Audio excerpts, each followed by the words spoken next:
Hello, everyone, and welcome back. News headlines in English for 30th November. And first of all, national news. PM Modi expressed sadness at the demise of Mangal Munda. French Minister Sophie Primas arrived in Puducherry for a 3-day India visit. PM Modi highlighted tourism's potential to drive prosperity for many lives.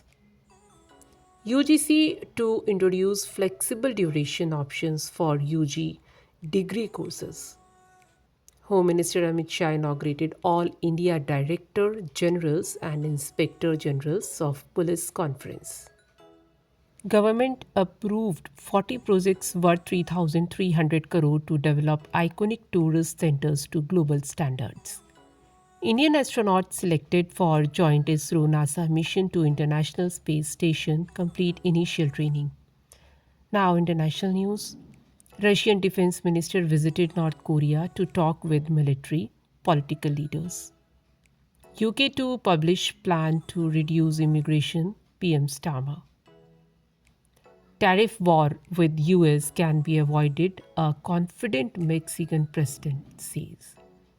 Military tensions rise as Chinese Russian planes enter South Korea's air defense zone.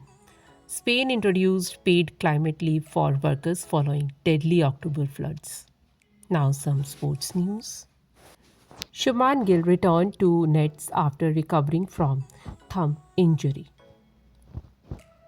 World Chess Championship, Ding Liren tried to catch Gyökeres off guard, but Game 4 ends in trap draw.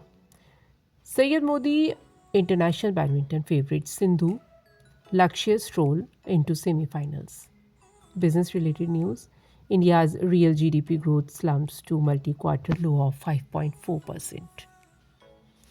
Core sectors output up 3.1% in October, best performance in 3 months.